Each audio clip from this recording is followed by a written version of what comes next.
하나님 말씀 보셨습니다. 하나님 말씀은 사도행전 7장 54절부터 8장 1절 전반부까지 보시겠습니다. 여러분들 주보 보면 8장 1절 A라고 되어 있을 겁니다. 대부분 이건 논문 쓸 때 쓰는 표현인데 그 한 절의 전반부를 얘기할 때 그런 표현을 사용합니다. 사도행전 7장 54절부터 8장 1절 전반부까지 신약성경 199페이지입니다. 찾으셨으면 제가 봉독하겠습니다. 그들이 이 말을 듣고 마음에 찔려 그를 향하여 이를 갈거늘 스데반이 성령 충만하여 하늘을 우러러 주목하여 하나님의 영광과 및 예수께서 하나님 우편에 계신 것을 보고 말하되 보라 하늘이 열리고 인자가 하나님 우편에 서신 것을 보노라 한데 그들이 큰 소리를 지르며 귀를 막고 일제히 그에게 달려들어 성 밖으로 내치고 돌로 칠세 증인들이 옷을 벗어 사울이라는 청년이 발 앞에 두니라. 그들이 돌로 스데반을 치니 스데반이 부르짖어 이르되 주 예수여 내 영혼을 받으시옵소서 하고 무릎을 꿇고 크게 불러 이르되 주여 이 죄를 그들에게 돌리지 마옵소서. 이 말을 하고 자니라. 바울은 그가 죽임 당함을 마땅히 여기더라. 아멘. 이 시간은 사도행전 50번째 강의가 되었습니다. 스데반의 순교라는 제목으로 하나님 말씀 증가하도록 하겠습니다. 스데반의 순교. 지난 시간에 우리는 스데반의 순교를 앞두고 무엇을 주목했는가라고 하는 부분을 살펴보았습니다. 이번에도 우리가 학생들 대상으로 개혁주의 신학의 관점에서 본 철학을 우리가 이제 살펴보려고 하는데 이것을 우리가 이 작업을 하려고 하는 이유가 뭐냐면 사람의 인생이란 무엇을 주목하며 사느냐에 따라서 인생의 방향이 완전히 달라지기 때문에 그렇습니다. 저는 여러분한테 이런 말씀을 드리고 싶습니다. 여러분들은 하루 일상의 삶 속에서 날마다 무엇을 주목하며 살아가고 있습니까? 여러분 주목하며 살아가는 것 이걸 어려운 한자로 뭐라 그러죠? 관점이라고 해요. 관점. 이거 강의 시작된 것 같아요. 근데 그 강의하려고 하는 건 아닌데 관점 이거를 영어로 뷰 포인트라고 얘기하지 않습니까? 내가 날마다 무엇을 보고 달려가느냐. 여러분 배를 타고 가는데 배를 몰고 갈 때요. 북극성을 바라보며 노를 저어가게 되면 어디를 가죠? 북쪽을 향해서 가게 되죠. 예. 그래서 여러분 운동할 때도 항상 이 태권도 발차기 때 뭐 합니까? 고개부터 돌리고 내가 먼저 때려야 될 그 부분을 먼저 보고 그 다음에 발이 먼저 가거든요. 그러니까 인생에 있어서는 우리가 항상 무엇을 바라보며 살아가느냐가 굉장히 중요한 문제입니다. 저는 제가 이번에 이 어려운 작업을 하려고 하는 이유가 뭐냐면 여러분들이나 저나 우리는 무엇을 바라보며 살아가야 될지에 대한 관점을 제시해 주지 않고 그냥 이 책 저 책을 마구잡이로 읽어댔습니다. 그렇죠? 마구잡이로 읽다 보면 어쩔 때는 이쪽을 바라보는 것이 옳은 것 같고 어쩔 때는 저쪽을 바라보는 것이 옳은 것 같은 거예요. 제가 중학교 때는 제가 너무 진리에 대해서 굶주려 있었대서 요즘 중학생들 진리에 대해서 굶주리는지 모르겠어요. 저는 키케로 같은 사람들의 그 막 명언 같은 거 있으면 그거를 막 천장에다 써붙이고 그때는 누가 성경 공부 안 가르쳐서 그런 거예요. 저 교회 안 다녔던 건 아니었거든요. 근데 뭐 키케로라든지 뭐 유명한 사람들의 글을 막 사방에다 천장에다 왜 천장에다 붙였냐면 누워서도 보려고요. 그래서 천장에다 붙이고 옆에다도 붙이고 책상 앞에다도 붙이고 하면서 아 이거 바라보며 살아야 되겠구나. 이거 바라보며 살아야 되겠구나. 근데 이거 바라보니까 또 저거는 또 다른 쪽을 가르쳐 주는 거예요. 그래서 제가 우리 학생들한테 뭘 가르쳐 주려고 하냐면 이 방향, 이 바라보도록 가르치는 이 방향이 왜 잘못되는지를 설명해 주고 왜 그리스도만을 바라보며 사는 것이 옳은지를 아이들한테 지금부터 가르쳐 주고 싶은 거예요. 왜냐하면 저는 중학교 때 정말 알고 싶었거든요. 그래서 저는 현명한 사람들을 굉장히 많이 찾아다녔어요. 그 선배들 중에서도 똑똑하다고 하는 선배들 있으면 막 찾아다니고 좀 나에게 현명한 조언을 해줄 수 있는 사람들을 찾아다니는데 저는 그런 사람들을 만날 기회가 없었거든요. 우린 그걸 뭐라 그러죠? 멘토라고 그러죠. 멘토. 저에겐 멘토가 없었어요. 그래서 저는 얘네들한테 이걸 해주고 싶은 거예요. 왜냐하면 저는 그때 그게 한이 됐었거든요. 근데 얘네들은 고마운지 아는지 모르겠어요. 이거 고마워해야 되는데, 그죠? 예, 고마워해야 돼요. 근데 여러분 여기서 지금 우리가 스데반이라고 하는 한 인물을 바라보면서 우리가 정말 도전을 받는 게 무엇입니까? 스데반은 죽음 앞에서도 그리스도를 바라봤습니다. 여러분 이게 보통 일이 아닙니다. 스데반은 두 가지를 주목했습니다. 하나는 그리스도를 바라봤고 또 하나는 뭐냐면 그 그리스도께서 하나님 우편에 서신 것을 바라봤다고 얘기합니다. 스데반이 그리스도를 바라봤다는 것은 뭘 의미합니까? 그의 삶은 항상 하나님의 영광을 나타내는 것, 하나님을 섬기는 것, 하나님을 영화롭게 하는 것. 여러분 이게 소개를문 다 제1문 아닙니까?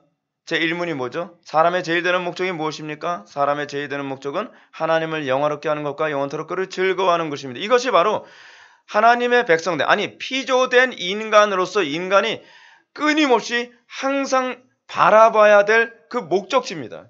그러니까 뷰 포인트예요. 이것이 스데반이 바라봤던 것이죠. 스데반은 그리스도를 바라봤습니다. 하나님의 영광을 바라봤습니다. 실패하지 않죠. 여러분 그런 인생을 실패하지 않습니다. 그래서 스데반이 뭘 바라봤습니까? 세상 사람들이 변론해줄 사람을 찾아본 게 아니에요. 나 억울한데 누가 내 대신 변론해줄 사람 없나? 근데 스데반은 사람들의 변론, 누군가가 나를 대신 변론해줄 사람을 찾아본 것이 아니라 그는 하나님의 우편에 서 계신 그리스도를 바라봤습니다. 그리스도께서 서 계셨다는 건 뭘 얘기하는 거죠? 증인으로 서 계신 것이죠. 이것은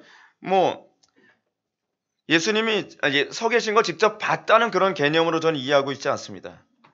예수님이 증인이 되셔서 하나님의 우편에 서서 내가 너의 억울함과 의로움을 내가 증거해 주겠다라고 하는 그 믿음이 그의 관점이라고 저는 생각을 합니다.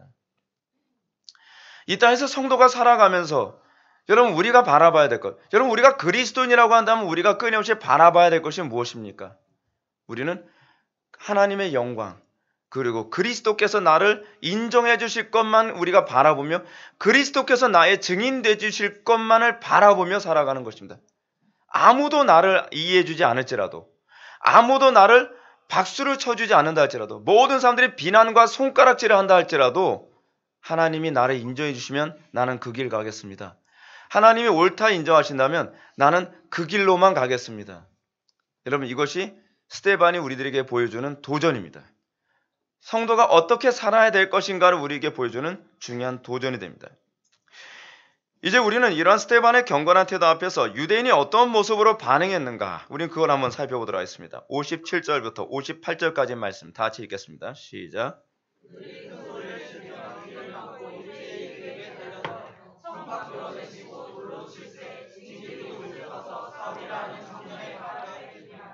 아멘.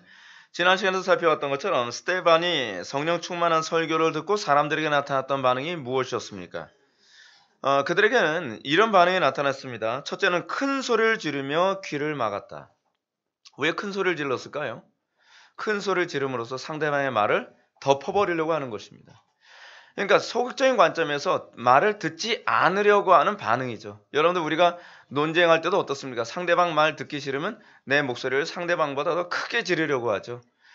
그러니까 옳은 건데, 옳은 말인데 듣고 싶지 않을 때 우리는 큰 소리를 지르거나 또 하나는 귀를 닫아버리죠. 지금 여기서도 이 사람들에게 동일한 반응이 나타나고 있습니다. 소극적인 차원에서 정말 옳은 소리란 건 알지만 그 말이 쓰기 때문에, 그 말이 나에게 불편하기 때문에 그들은 큰 소리를 지르며 귀를 막고 그 소리 더 이상 듣지 않으려고 합니다.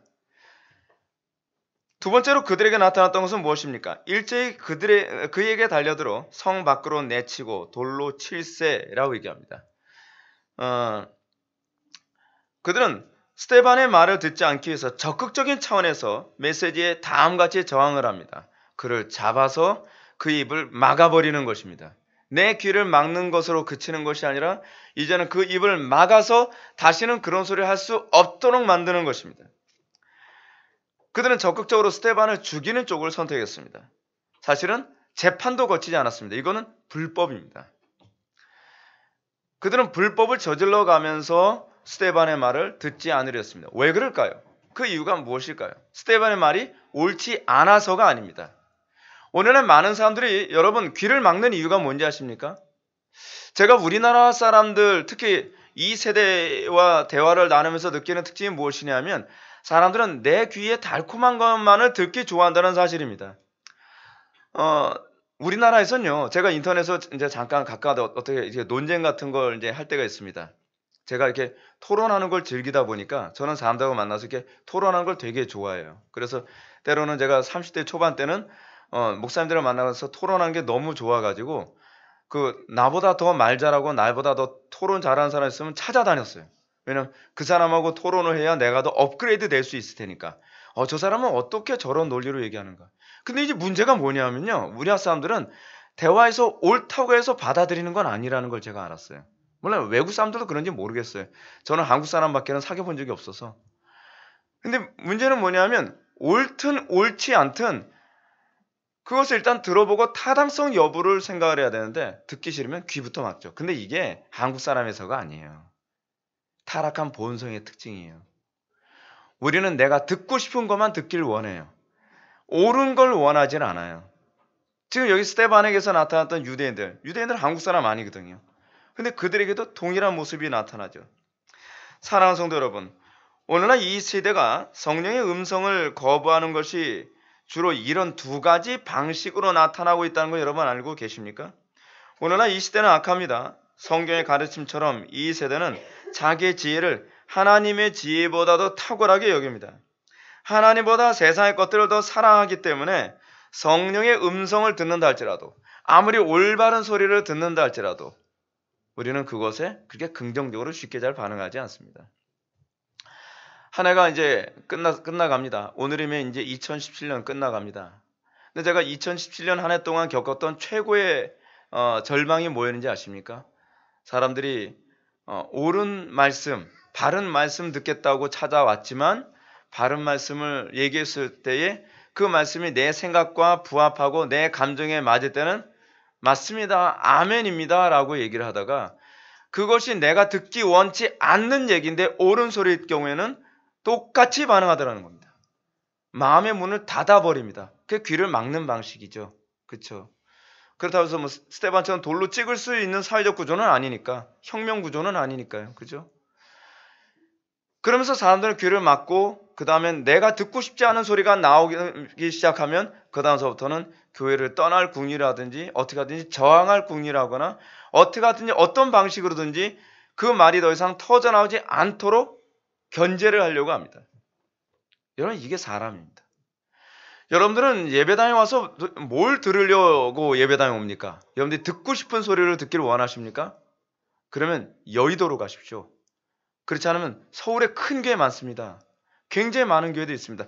여러분들이 듣고 싶어하는 소리를 언제든지 해줄 수 있는 교회들은 여러분 얼마든지 있습니다. 근데 우리는 이렇게 생각합니다. 나는 옳은 것을 원기 때문에 이 교회를 찾아왔어요.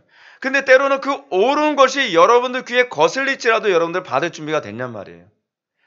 때로는 그 옳은 것이 여러분들로 하여금 십자가를 지라고 하고 그 옳은 것이 때로는 여러분들로 하여금 손해를 보라고 하고 때로는 그 옳은 것이 여러분들의 감정을 부인하라 한다고 했을 때도 여러분이 아멘 할 수 있냔 말이에요.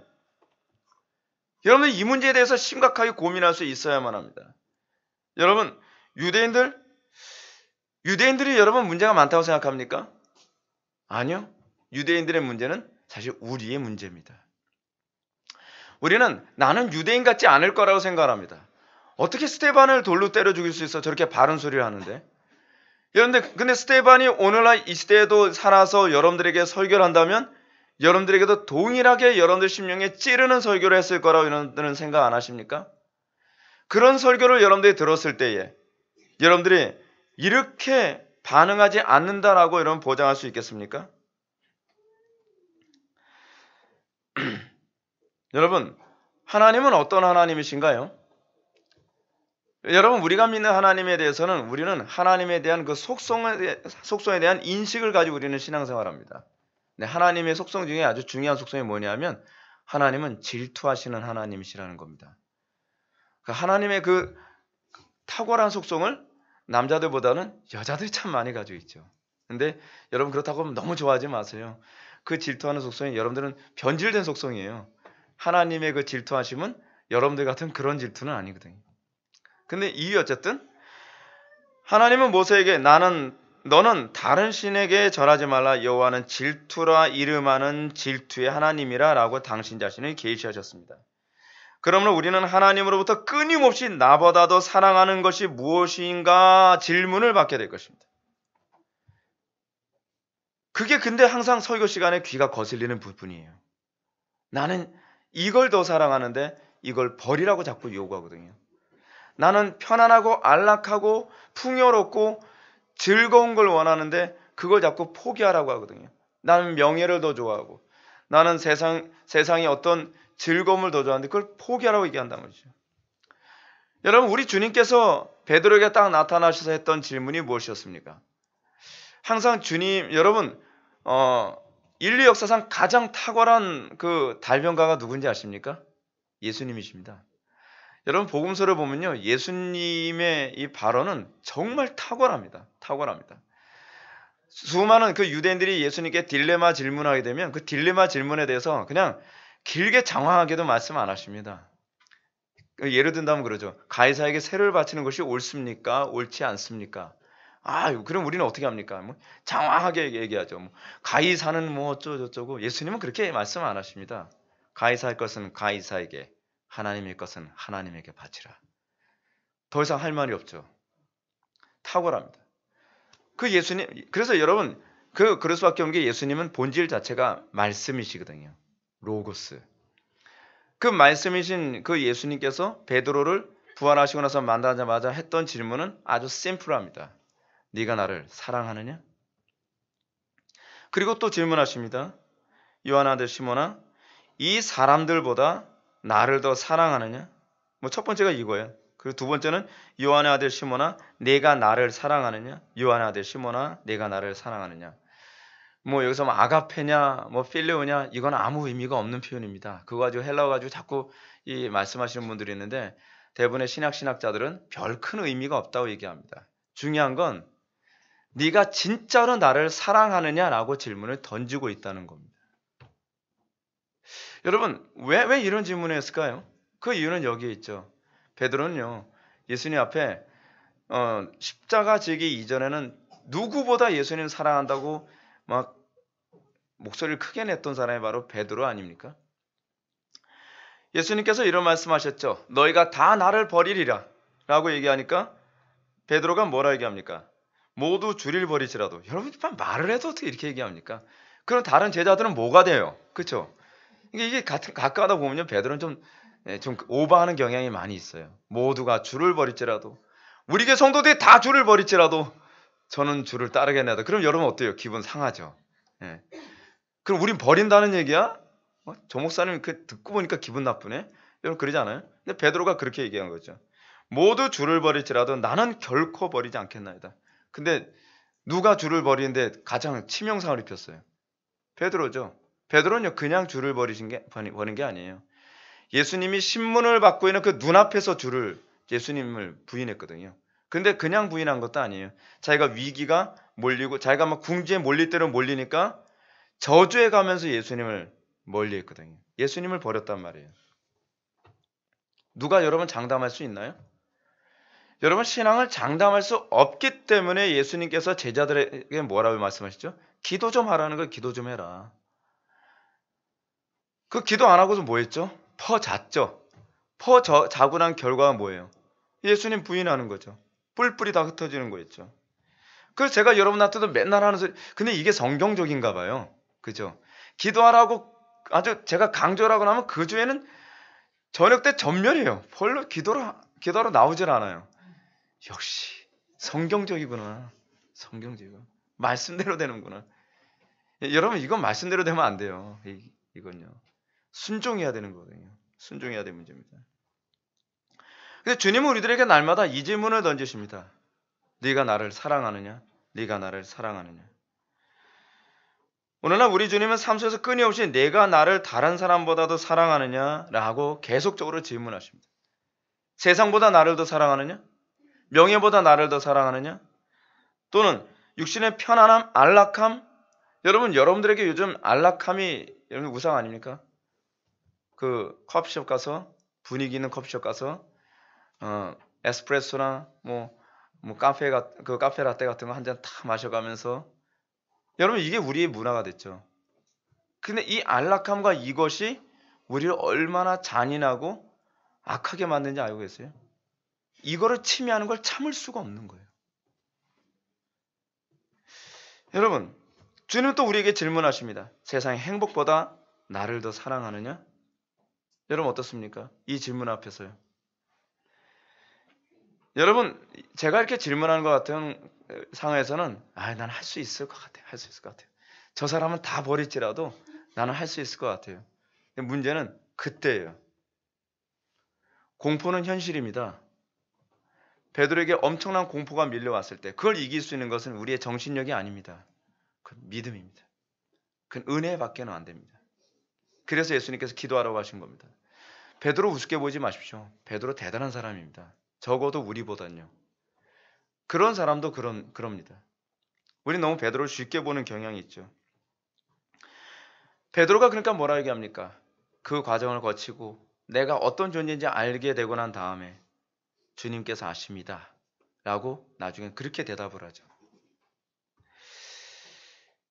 여러분, 우리가 이 차원에서 볼 때 우리는 스데반을 대적한 유대인들을 무조건 정죄할 수 없죠. 또 예수님을 십자가에 못 박으라고 외쳤던 군중들, 여러분들은 그 군중의 일원이 안 될 거라고 여러분 장담할 수 있겠습니까? 우리나라 사람들처럼 선동 잘 되는 국민들이?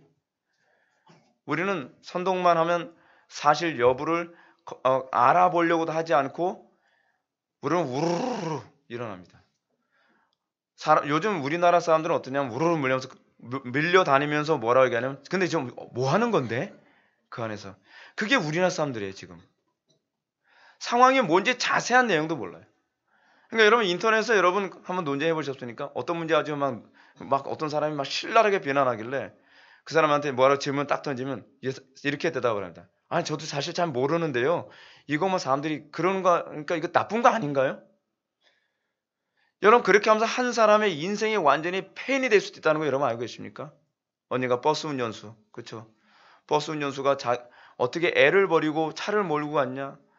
온 국민들이 다 쌍욕을 해가면서 막 댓글을 달았죠. 누군가가 선동을 시작한 겁니다. 그럼 나쁜 놈인가 보구나. 사실 여부는 우리는 신중하게 파악도 안 해보고 왜냐하면 내가 아니니까. 난 버스 운전수가 아니거든요. 모르죠. 그 버스 운전수도 과거에 다른 사람 사실 여부도 제대로 알아보지 않고 댓글을 달면서 반 죽도록 글을 썼을지 없을지 우리는 모르는 일이지만 적어도 우리는 그 댓글을 통해서 고통받는 사람의 입장을 전혀 생각하지 않죠. 여러분 예수님 당시에 예수님을 십자가에 못 박아라라고 얘기했던 사람들이 과연 내용을 제대로 알고서나 못 박아라 그랬을까요? 카더라 통신회를 딱 듣고 나서 보니까 이 예수님 죽일 놈인 거예요. 십자가에 못 박아라. 저는요 우리가 장담 못한다는 거예요. 우리는 너무 쉽게 정죄하지 말자는 거죠. 여러분 교회 안에서 누가 범죄할 때도요 너무 쉽게 정죄하지 마세요. 어거스틴이 얘기했던 것처럼 죄는 미워해야 되지만 그 사람에 대해서는 우리는 동일한 미움을 가지고 바라봐서는 안 된다는 얘기입니다. 왜냐하면 나도 그 죄에 빠지지 않는다고 보장 못하기 때문에 그런 것이죠. 우리가 그 상황에 들어갔을 때 그들의 모습이 바로 나의 모습일 수 있다는 것입니다. 우리는 날마다 삶의 전 영역에서 예수님의 영광을 위해 살기보다는 내 영광을 위해서 내 영광의 때로는 내 영광과 내 어떤 이익의 손해가 되니까 십자가에 못 박아라라고 얘기할 때가 우리는 얼마나 많나요? 그 때로는 우리는 그런 것 때문에 끊임없이 하나님의 말씀을 듣고서도 우리는 못 박을 때가 있지 않습니까? 과거의 영화 중에 쿠어바디스라고 하는 영화가 있습니다. 쿠어바디스, 주여 어디로 가시나이까? 뭐 그런 제목이잖아요.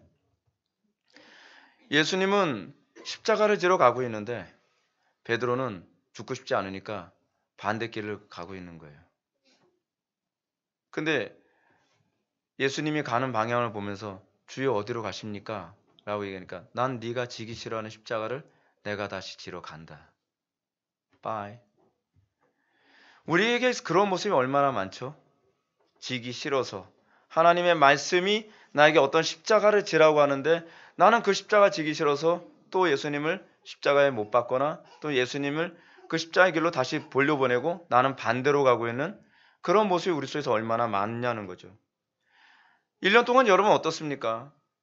주님은 십자가를 지러 또 가고 계시는데 나는 십자가 지기 싫어서 또 반대 방향으로 갈 때가 얼마나 많았죠. 주님은 날마다 그 질문을 던지시죠. 네가 나를 사랑하느냐? 네가 이 사람들보다 나를 더 사랑하느냐? 네가 이 재물보다 나를 더 사랑하느냐? 이 명예보다 나를 더 사랑하느냐? 이 행복보다 나를 더 사랑하느냐? 이 안락함과 안전함보다 내가 나를 더 사랑하느냐? 여러분, 베드로는요, 엄청난 어떤 것만을 베드로라고 얘기하지 않습니다. 베드로는요, 아주 일상의 작은 일부터 사실은 우리는 베드로의 삶을 살아가고 있는 것입니다. 그렇죠? 일상의 아주 작은 것. 근데 때로는 그것이 의식할 수 없을 정도로 작은 것들이죠. 근데 그 의식할 수 없는 그 작은 것들 가운데 우리가 베드로를 하면서 우리는 마치 모든 사람이 주님을 버릴지라도 나는 주님을 버리지 않겠나이다 라고 우리는 쉽게 얘기하는 경향이 있지 않냐는 것이죠.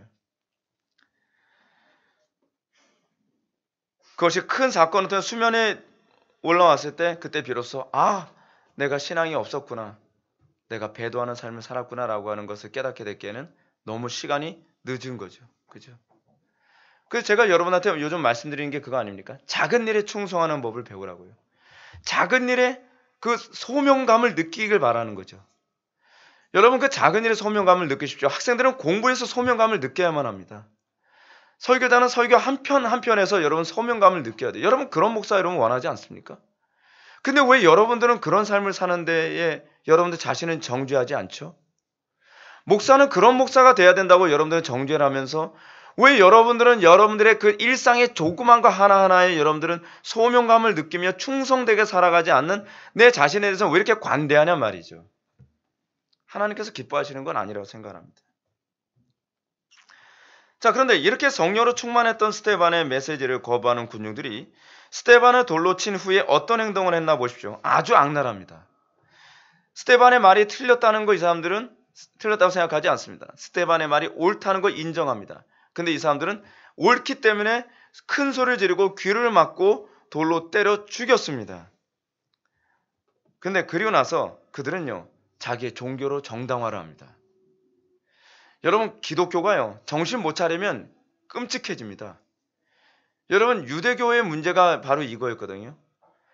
자기 마음에 안 드는 소리를 했을 때, 자기의 귀에 거스는 소리를 했을 때 종교적, 율법이라고 하는 종교적 명분을 가지고 죽이고서 그걸 합리화시켜버려요. 왜냐하면 내 양심을 편안하게 만들려고 하는 것이죠.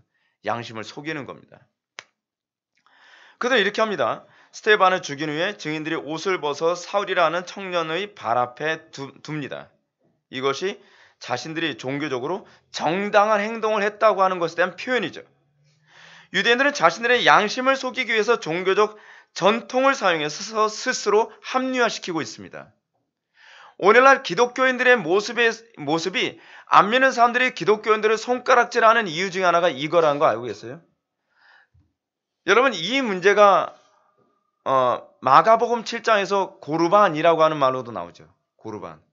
부모님을 공경하고 부모님을 봉양해야 될 의무를 부모에게 하지 않고 그 재물을 성전에 바침으로써 자녀의 의무를 다했다라고 생각하는 거. 그 고르반 아닙니까? 부모는 굶어 죽든 어떻든 나는 하나님께 대한 의무를 했으니 하나님 앞에 정당하다라고 하는 거.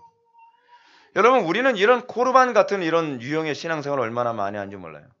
내가 가정을 등한시 여기면서도 내가 종교 생활을 열심히 했기 때문에 하나님께서 정당화해 주실 거라고 여러분 생각하십니까? 내가 직장 생활을 등한시하면서도 내가 교회 생활을 열심히 했기 때문에 하나님께서 내가 의롭다라고 정당화 시켜 주실 거라고 여러분 생각하십니까? 여러분, 우리에게 쓰인 예배는 이 공적인 예배만 예배가 아닙니다. 여러분들 직장이 여러분들이 하나님을 섬기는 장소라니까요. 학생은 그 학교가 여러분들이 하나님을 섬기는 장소죠.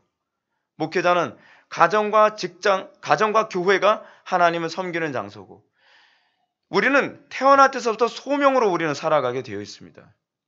근데 우리는 내가 종교적 행위를 내가 만족함으로써 하나님 앞에 내가 의롭다라고 칭찬받을 거라고 생각하죠. 안 믿는 사람들이 그것 때문에 굉장히 혐오하는 거 아닙니까?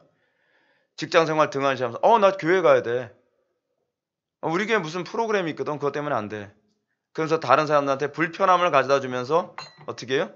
하나님께서 다 알아서 해주실 거예요. 여러분들이 정말 하나님을 섬기는 삶을 살아간다면 여러분들 직장에서 여러분들이 흠잡히지 않을 정도로 충성된 삶을 살아가야만 합니다. 가정에서도 충성된 삶을 살아가야만 합니다. 그래야 복음이 여러분 확산되는 거거든요. 이 나라가 여러분 왜 이 지경 됐죠? 기독교인이라는 양반들이 거기서 소명감을 갖고 살지 않기 때문에 그래요. 종교 생활은 열심히 하죠. 종교 생활은요. 근데 여러분 그건 다 가짜입니다. 여러분 우리는 이런 모습 속에서 종교적 열심히가 때로는 자기 악행을 합리화하는데 얼마든지 악용될 수 있다는 걸 기억하셔야만 합니다. 놀랍게도 어느 시대든지 타락한 교회가 진리로부터 멀어지고 하나님의 영광을 대적하는 흔한 방법이 바로 종교적 명분으로 죄를 덮어버리는 일을 항상 사용했다는 것입니다. 뭐 십자군 전쟁도 뭐 똑같아요. 다 그거죠. 자꾸 십자군 전쟁 하게 되면 자꾸 개신교를 떠올리는데 그 천주교가 한 짓이에요. 근데 그걸 자꾸 십자군 전쟁하면 사람들은 개신교 떠올리도록 누가 이렇게 프레임화 시켰어요. 자꾸. 그 천주교가 한 것이거든요. 근데 여러분 오늘날 이 시대 교회가 자꾸 이런 오류를 자꾸 범합니다. 자기의 종교적 명분. 예를 들어서 여러분 전도 많이 하게 되면 여러분 수단과 방법 안 가려도 되는 겁니까? 아니죠. 전도를 하려면요. 수단과 방법도 정당해야만 합니다. 여러분 성경적인 전도 방법이 뭐죠? 성도들의 삶 자체가 가족들이나 친구들에게 본이 되는 삶을 살아가면서 전도를 하는 거거든요. 그러니까 오늘날 어떻습니까? 사람들 전도를 하게 되면 야, 난 너 때문에 교회 가기 싫어 이런 얘기를 하죠. 어떤 집에서는 이렇다 그러잖아요. 시어머니가 며느리 보고 예배당 가자 그러니까 어머니 제가 이런 말은 안 하려고 했는데요. 제가 이 한마디는 해야 될 것 같아요. 저는요. 어머니가 계신 천국에 가기 싫었으면 천국 안 가요. 거기 가면 제가 지옥 같을 것 같아서요. 이런 상태에서 어떻게 전도가 되겠습니까? 전도를 하기 때문에 모든 것이 합리화되는 게 아닙니다. 예배당 건축하면서 여러분 예배당 건축이라는 대의 명분 때문에 그리고 많은 영혼들이 예배를 드려야 되기 때문에 불법을 합리화시켜가면서 끔찍하게 예배당 크게 지는 어떤 그 교회도 있죠. 그거 합리화될 수가 없어요. 사회 지탄을 받죠. 그것 때문에 전도의 문이 막히죠. 여러분 하나님을 그런 이상한 하나님으로 만드는 건요. 신성모독이기도 합니다. 여러분 이러면서 점점 배도가 급속도로 확산되어져 가는 겁니다. 하여간 이런 종교적 명분으로 자신들을 정당화했던 유대인들은 결국 경건한 스데반을 돌로 쳐서 죽이고 말죠. 59절부터 61절 말씀 한번 보시겠습니다. 8장 1절 전반부까지 봐야 될 것 같습니다. 제가 읽겠습니다. 그들이 돌로 스데반을 치니 스데반이 부르짖어 이르되 주 예수여 내 영혼을 받으시옵소서 하고 무릎을 꿇고 크게 불러 이르되 주여 이 죄를 그들에게 돌리지 마옵소서 이 말하고 자니라. 사울은 그가 죽임 당함을 마땅히 여기더라. 아멘. 사랑하는 성도 여러분, 여기서 스데반의 모습 속에서 그리스도와 연합한 자의 모습을 발견해야 됩니다. 스데반에게 나타난 모습은 타락한 인간에게는 도무지 기대할 수 없는 모습입니다.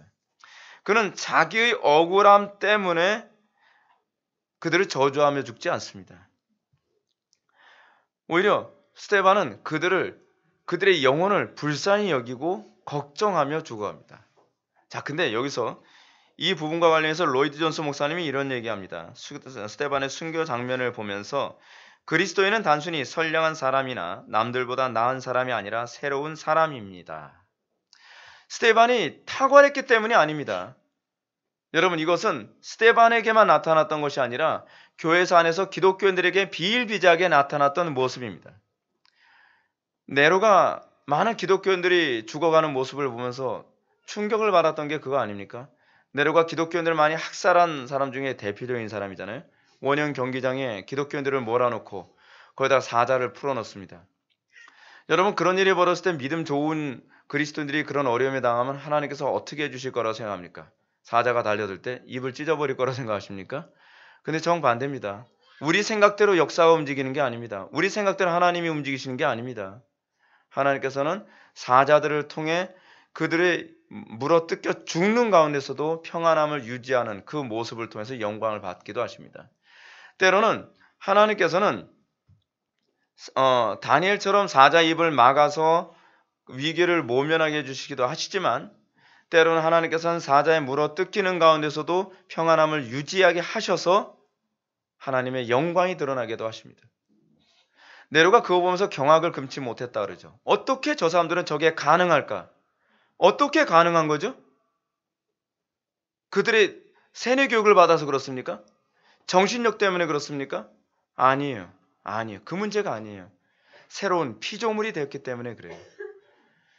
그들이 예수를 믿고 났기 때문에 세상과 구별되는 그 어떤 모습이 나타나는 것입니다. 여러분, 우리는 구별되지 않아도 자꾸 신앙이라고 자꾸 생각을 하죠. 목사님, 저는요, 구원받은 건 확실한 것 같은데 구분되면 잘 안 나타나요. 제가 성격이 좀 우유부단해서 그런 것 같아요. 여러분들 진짜 거듭났다고 한다면 구별되지 않음에 대해서 고민하는 것이 정상입니다. 합리화가 안 돼요. 합리화가 아니라 왜 나는 구분됨이 안 나타날까 때문에 씨름을 하게 되어 있거든요. 근데 오늘날 한국교회에 나타나는 교인들은 내가 구분됨이 안 나타나는, 구별됨이 안 나타나는 것에 대해서 자꾸 합리화를 하려고 해요. 합리화를 한다는 건 무슨 얘기죠? 구별되면서 살 마음이 없다는 얘기죠. 그거는 그 사람이 구원받지 않았다는 것을 입증하는 것이기도 한 거 아닙니까? 정상적인 그리스도인이면, 그리고 그가 진짜 구원받았는데 중생했음에도 불구하고 구별됨이 잘 선명하게 안 나타나면 그것 때문에 심각한 고민을 하게 되어 있습니다. 왜 나는 열매가 나타나지 않는가? 그게 정상이에요. 그게 정상. 근데 오늘날 기독교인들은 입만 산 기독교죠. 입으로는 그리스도인인데 삶에서는 안 나타나요. 그럼 어떻게? 자꾸 합리화만 하죠. 그렇기 때문에 여러분, 보네포 같은 사람이 나타나는 거죠. 보네포. 나치에 막 항거하지 않고 소위 정권에 나팔수하고 있는 이 복음적인 교회를 보면서 보네포가 뭘 고민했다고요? 기독교란 무엇인가? 기독교란 무엇인가? 왜 이런 고민을 했죠? 기독교인들 안에서 새로운 피조물의 모습이 나타나지 않기 때문에 그렇죠. 근데 보네포는 진단을 잘못했죠. 그죠? 교회 밖에서도 정말 정의롭게 살아가고 저 불법한 나치 정권에 항거하면 저 사람은 기독교인이라고 불러줘야 되는 거 아닌가? 왜요? 저희 예배당 안에 갇혀있는 기독교인이라고 하는 종교적 기독교인들보다 더 기독교적인 삶을 살아가고 있으니까요. 그건 틀린 얘기죠. 그건 틀린 얘기예요. 왜죠? 교회 예배당 안에 갇혀서 살아가는, 그러니까 신앙생활하는 그 사람들에 있어서 기독교인다운 모습이 안 나타나서 그런 것이지 어떤 상대적으로 그들이 더 기독교인다운 건 아니에요. 여러분, 로이드 존스 목사님이 강조하고 있는 것이 뭔지 한번 보십시오. 스테반이 이렇게 순교를 당하게 한 이유가 무엇인가? 로이드 존스 목사님이 이렇게 얘기합니다. 스테반은 다른 이유가 아닌 오직 그리스도인이라는 이유만으로 돌에 맞아 죽었습니다. 라고 얘기하고 있습니다. 여러분들이 고난을 당했다는 것이 여러분들을 그리스도인임을 의미하지 않습니다. 여러분들이 막 선하기 때문에 여러분들이 그리스도인임을 의미하지 않습니다. 여러분, 선한 사람들, 안 믿는 사람들 중에서도 많습니다. 불의와 싸우는 불신자들, 보네포가 얘기하는 소위 나치 정권과 싸우는 그런 불신자들 많이 있습니다. 그러나 우리는 그들에게 그리스도인이라고 하는 이름을 붙여줄 수가 없습니다. 왠지 아십니까? 그들은 그리스도 때문에 미움을 받고 그리스도 때문에 고난당하는 자가 아니기 때문에 그렇습니다. 그리스도인임을 우리가 입증할 수 있는 유일한 근거는 내가 그리스도로 인하여 고난을 당하는가, 그리스도로 인하여 내가 손해를 보며 살아가는가, 그리스도 때문에 내가 그런 길을 걸어가느냐에 관한 문제입니다. 스데반이 죽은 이유는 딱 하나입니다. 그리스도 때문이었습니다. 그가 그리스도인이라고 하는 이유 때문에 그는 죽게 된 것입니다. 사도 바울이 그래서 뭐라고 얘기합니까? 나에게 그리스도인이라고 하는 이 스티그마, 이 흔적이 있기 때문에 나를 더 이상 괴롭게 하지 말라라고 얘기하는 것이죠. 우리에게 이것이 영광입니다. 내가 기독교인이기 때문에, 내가 기독교인으로 살아가기 때문에 손해를 보고, 내가 기독교인으로 살아가기 때문에 괴로움 당하고, 내가 기독교인으로 살아가기 때문에 억울함을 당하는 것, 세상에서는 안타까운 일이지만 이것이 우리의 영광임을 믿으시기 바랍니다. 이 땅에서 그리스도인이 세상과 구별된 고난이 있다면 그것은 정치적인 것이나 사회 정의의 문제가 아닌 오직 그리스도를 믿고 따른다는 이유 때문에 고난이 올 때만 의미가 있습니다. 이것을 예수님은 이렇게 표현하셨습니다. 너희가 내 이름으로 말미암아 모든 사람에게 미움을 받을 것이나 끝까지 견디는 자는 구원을 얻으리라. 예수님의 이름으로 말미암아 고난당하는 것. 또 누구든지 내 이름으로 이 어린아이 하나를 영접하면 곧 나를 영접함이니 그리스도의 이름으로. 그리스도 이름 때문에 우리가 고난을 당하고 그리스도의 이름 때문에 핍박을 당하고 그리스도의 이름 때문에 배척을 당하는 자에게 복이 있다라고 성경 가르치고 있습니다. 이것이 바로 참된 그리스도인이 세상과 구별되는 전형적인 방식입니다. 그런데 스데반이 이렇게 억울하게 죽임을 당하는 가운데서도 그가 했던 말은 그들을 향하여 저주를 퍼본 것이 아니었죠. 스데반은 첫째로 자신의 영혼을 주 예수께 맡겼습니다. 두 번째는 주여 이 죄를 그들에게 돌리지 마옵소서라고 죄인들의 영혼을 걱정하며 죽었습니다. 자, 근데 여기서 우리는요, 스데반의 이 마지막 말에 굉장한 여운을 느끼게 됩니다. 뭐냐면 여기서 스데반은요, 자기 자신을 하나님께 거룩한 제물로 드리는 이 표현을 사용하고 있기 때문에 그렇습니다. 다시 한번 여러분 잘 들어보시죠. 스데반은 뭐라고 얘기하고 있습니까? 첫 번째로 스데반은 내가 그리스도와 연합된 존재로서의 삶을 살아가고 있고요. 두 번째, 스데반은 자기 영혼을 예수님께 맡겼다라고 얘기합니다. 스데반은 자신을 하나님께 거룩한 제물로 드리고 있다는 얘기예요. 거룩한 제물로 드리고 있다는 거예요. 그는 자신의 영혼을 그냥 제물로 드린 것이 아니었습니다. 지금 자신의 영혼을 제물로 하나님께 드리면서 주여 이 죄를 그들에게 돌리지 마옵소서라고 얘기하고 있는 것입니다. 그는 성도의 삶이 죄인을 위하여 자신을 거룩한 제물로 드리는 제물의 삶을 살아야 한다는 이런 성경의 가르침에 충실하게 살아가고 있습니다. 여러분, 한 사람의 회심이 여러분 프로그램으로 이루어지지 않습니다. 한 사람의 회심이 일어나기 위해 우리도 예수님처럼 그만한 희생의 삶을 살아야만 합니다. 우리는 오늘날 전도를 굉장히 쉽게 하는 시대에 살고 있죠. 영접 기도만 하면 희생 안 해도 돼요. 영접 기도만 하면 그냥 예수님 영접하는 거예요. 근데 지금 그렇지 않습니다. 스데반은 지금 자신을 제물로 드리오니 저들의 영혼을 불쌍히 여기소서라고 하는 소위 예수님과 같은 기도를 하고 있습니다. 오늘날 이 시대가 왜 이렇게 됐을까요? 그는 교회가 이 세대를 향해서 희생의 삶, 자기 부인의 삶을 살기를 꺼려하기 때문에 그렇습니다. 간혹가다 우리는 사람을 교회 안에서 인재를 양성하는 걸요, 돈으로 양성할 수 있을 거라고 생각을 합니다. 뭐 장학금 대주고 뭐 빵 사주고, 물론 그것도 나쁘지 않습니다. 하지 말자는 얘기는 아닙니다. 근데 여러분, 사람을 만드는 건요, 땀과 피로 만들지 돈으로 만들어지지 않습니다. 제가 사람 한 명 한 명 양성하면서 느낀 게 뭔지 아십니까? 솔직히 굉장히 고달퍼요. 사람이 그렇게 쉽게 만들어지질 않아요. 사람을 만드는 건요, 그만한 피와 땀을 희생해야만 합니다. 다시 얘기해서 우리가 날마다 제물된 삶을 살아갈 때에 여러분들의 자녀들이 믿음을 갖게 되고, 그리고 교회 학생들과 청년들이 믿음을 갖게 된다는 걸 저는 많이 깨닫게 됩니다. 우리는 제물된 삶을 살지 않고 한 사람에게 믿음이 들어가길 바라는 경우가 되게 많지 않습니까?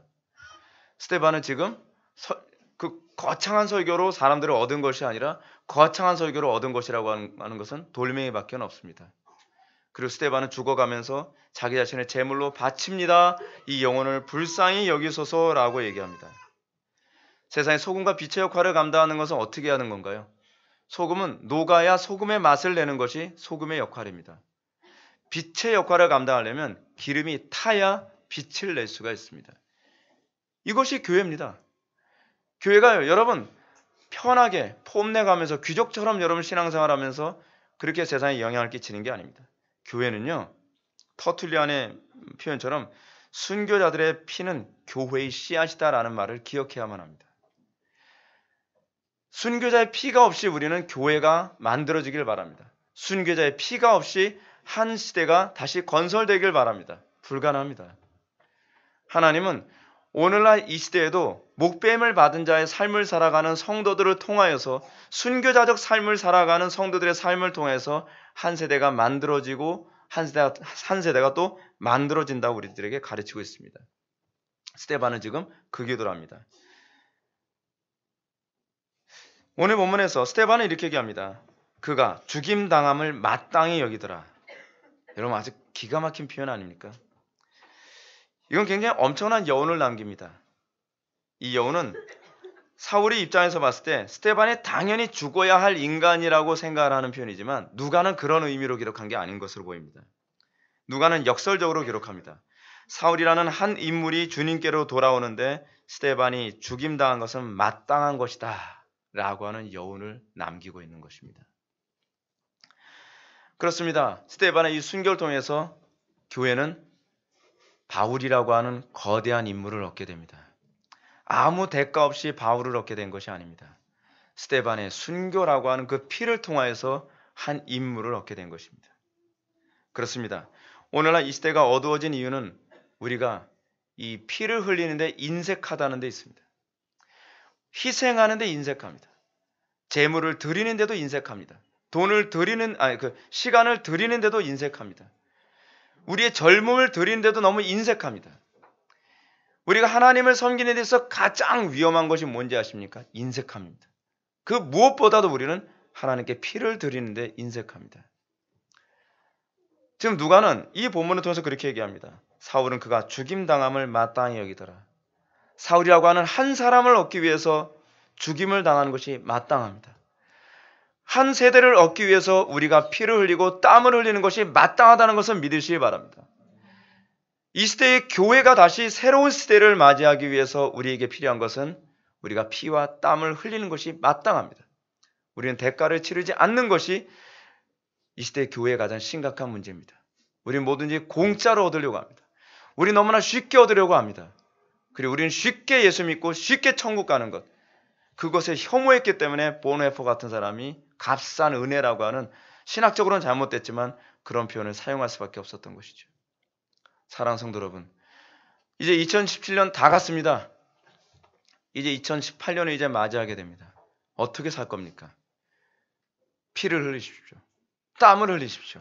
거저 얻으려 하지 마십시오. 신앙생활에서 가장 위험한 건 공짜 정신입니다. 우리는 정당한 대가를 치르고 얻는 법을 배워야만 합니다. 하나님은 하나님이심에도 불구하고 우리의 영혼을 얻는 데 있어서 공짜로 얻질 않으셨습니다. 하나님께서는 정당한 대가를 치르셨습니다. 아니, 엄청난 대가를 치르셨습니다. 독생자이신 예수 그리스도를 십자가에 못 박기까지 하나님께서는 정당한 대가를 치르시고 그 피의 대가로 우리를 얻으신 것입니다. 다음 세대는 그렇게 얻어야만 합니다.